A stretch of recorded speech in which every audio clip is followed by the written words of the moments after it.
చిన్న కొంతమంది అపార్థం చేసుకుంటున్నారు. సార్ రైతు బంధు 10 ఎకరాల కాడికే బంద్ చేయాలి సార్ అంటున్నారు. నేను రైతు బంధు ఇచ్చింది ఎకరాలకు కాదు, 10కి కాదు, 5కి కాదు, 15కి కాదు.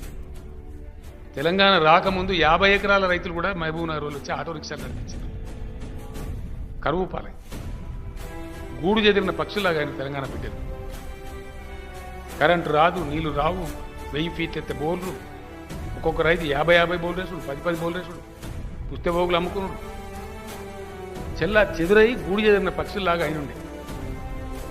ఇవాళ నాకు గుండెల నిండే సంతోషం ఉంది. మా ఎమ్మెల్యేలు చెప్తున్నారు, మా మంత్రులు చెప్తున్నారు, సార్ ఒక్కొక్క ఊర్లో బొడ్రాయి పండుగ చేస్తే లక్షలు ఖర్చు పెట్టి బ్రహ్మాండంగా జరుపుకుంటారు ప్రజలంటే, ఇంకా అంతకన్నా మనకు కావాల్సిన సంతోషం ఏందని నేను చెప్తాను. తెలంగాణలో వ్యవసాయ వృద్ధి చేయడానికి, వ్యవసాయ స్థిరీకరణ చేయడానికి అమలు చేస్తున్న పాలసీ రైతు బంధు.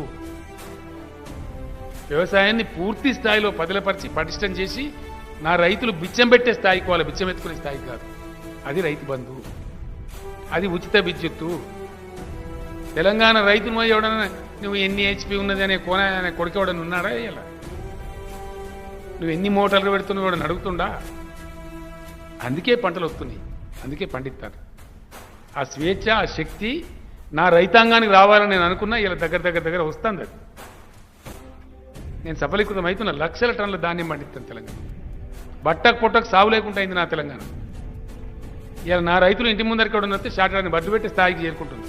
అది నేను కోరుకున్న తెలంగాణ తప్ప it's a policy of the government. వాళ్ళ భూములకు రక్షణ ఇచ్చిన ధరణి ద్వారా, వాళ్ళకి రైతు బంధు ఇస్తానం పెట్టుబడి, ఎన్ని కష్టాలు పడైనా ఫ్రీ కరెంట్ ఇస్తానము, సంవత్సరానికి 10,000 11,000 కోట్ల సబ్సిడీ గవర్నమెంట్ భరించి ఇస్తానము. ఇవన్నీ వాస్తవాలు కావా?